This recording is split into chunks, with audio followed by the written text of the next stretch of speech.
Assalomu alaykum hurmatli ustozlar. Sizlar bilan hozir RP maktab uz tizimida o'quv yili boshiga sinf parametrlarini yaratishni ko'rib o'tamiz. Buning uchun avvalo har doimgidek RP maktab uz tizimiga belgilangan login va parollarimiz orqali kirishimiz kerak. Kirib bo'lganimizdan so'ng esa o'quv jarayonini boshqarish bo'limiga kiriladi. U yerda o'quv jarayonini boshqarish bo'limida o'quv yili boshiga sinf parametrlari degan bo'limi mavjud. Ana o'sha bo'limga kiramiz. Biz ilgari jo'natgan o'quv yili boshiga sinf parametrlari belgilangan.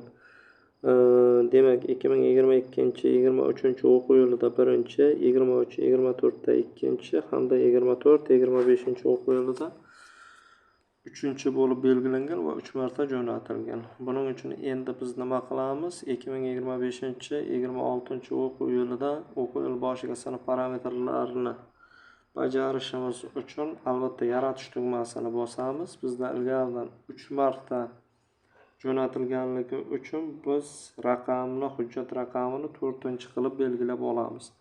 Hamda mazmuniga esa o'quv yili boshiga sinf parametrlarini yaratish yoki o'quv yili boshiga sinf parametrlari deb yozib olsak bu xato bo'lmaydi. Albatta undan so'ng qo'sh tugmasi bosiladi. Qo'sh tugmasi bosilganda maktab sinflari deyapti. Maktab sinflarini tanlaymiz. Masalan, birinchi A sinfi. Birinchi A sinfida biriktirilgan maktab sinfi deyapti. Bu yeriga hech qaysini belgilamasangiz maqsadga muvofiq bo'ladi. O'quv xonalari. Bitta joyiga e'tibor qarataylik.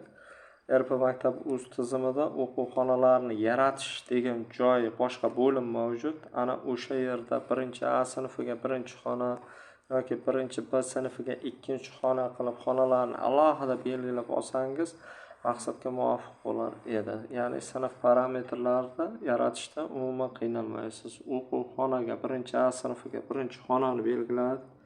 Smenasini belgilaymiz. Maktabimiz bir smenali bo'lganligi uchun birinchi smenani belgilaymiz. Kimnidir maktabi 2 smenali. Ta'lim tiliga e'tibor qaratamiz. Ta'lim tili o'zbek tili bo'lishi kerak, rus yoki tojik tili bo'lib ketmasi kerak. O'tgan yili o'quv yili boshiga sinf parametrlarini yaratishda chet tili fani bitta edi. Bu yil ikkita ko'rsatilyapti. Bu ayrim kasbiy ta'lim yo'nalishidagi maktablarga bu taalluqli bo'ladi. Chet tilini belgilaymiz, albatta ingliz tili. Ikkinchi chet tili qolaversa ham bo'ladi. Umuman belgilashimiz shart emas.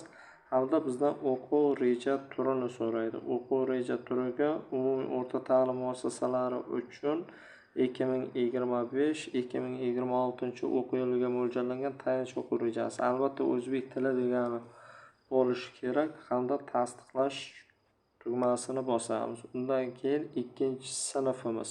Masalan, birinchi B sinfini qo'shishimiz kerak. Maktabda nechta sinf bo'lsa, o'quv yili boshiga sinf parametrlariga barchasi qo'shiladi.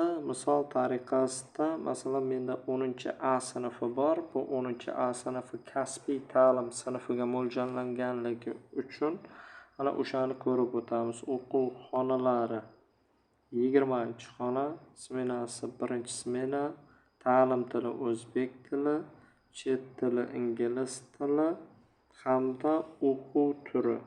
Bu yerda o'quv reja turiga biz boya boshqasini belgilagandik. Endi umuman boshqasini belgilaymiz. Umumiy o'rta ta'lim muassasalarida biznes va kasb hunarga o'qitish yo'nalishi joriy etiladigan sinflarning 2025-2026 o'quv yiliga mo'ljallangan o'quv rejasi o'zbek tilida.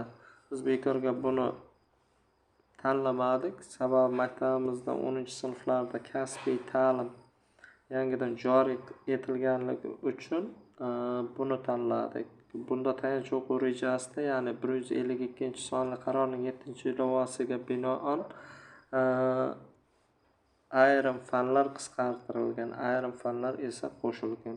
Bunda ham xuddi shunday tasdiqlash tugmasini bosamiz hamda saqlash tugmasini bosamiz. Saqlash tugmasini bosganimizdan keyin hujjatimiz albatta hammasini qilib bo'lganimizdan keyin saqlanadi.